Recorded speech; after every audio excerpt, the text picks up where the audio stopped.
Initial blush ফলাইছে ইটের খোয়া দিয়া যেটা করছে ওইটা সাবগ্রেড না?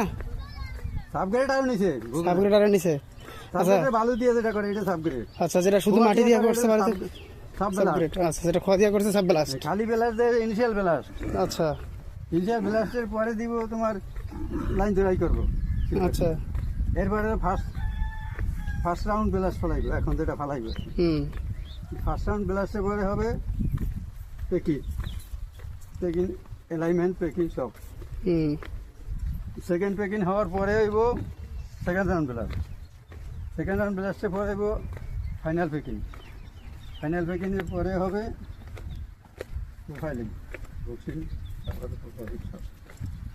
প্রোফাইলিং এর পরে কি হবে? Top up. প্রোফাইলিং পরে তো ফাইনাল শেষ।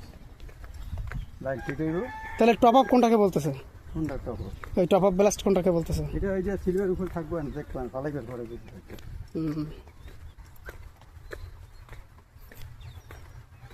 তাহলে এখানে যেটা দিছে এখন সেটা ইনিশিয়ালটা দিছে।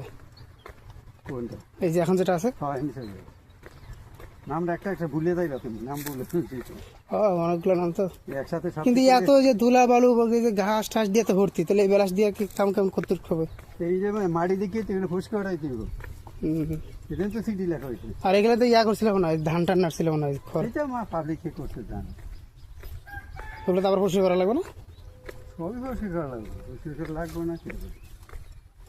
এখানে ঢুকতে পারি নাই, গাড়ি নেই। পাবলিকের বাড়িতে তো ঢোকা সম্ভব না। রাস্তা আছে, এই যে এই দিক দিয়ে আসা যাইতো। আছে বাড়ির মধ্যে তো যাবে না কিছু। গাড়ি নিয়ে যাবে তুমি, গাড়ির এই রাস্তা রেখে আসা লাগতো। পাবলিকের বাড়ি তোমার পরিচিত থাকলে অপরিচিত মানুষ স্কুলের রাস্তায় দিয়ে ঢুকতে পারতাম। স্কুলের রাস্তায় দিয়ে ঢুকতে পারতাম। আচ্ছা স্যার, এখন বলেন ওই যে রাবার প্যাডটা যে দিল, রাবার প্যাডটা মূলত কি কাজ করতেছে? হ্যাঁ দেখেন, রাবার প্যাডটা ধরে রাখবো, স্লিপ ধরে রাখবো। স্লিপ টিলিপ করবে রাবার না। প্যাডটা হলে মানে ওই কংক্রিট যাতে না ফাটে। আচ্ছা, তাহলে ওর উপরে প্রেসার পড়বে, রাবার প্যাড উঠে প্রেসার পড়বে, রাবার প্যাডটা স্প্রিং করবো, কংক্রিটটা ফাটবে না, ভাঙবে না। আচ্ছা, তাহলে রাবার প্যাডের উপরে দিলে হচ্ছে রেলটা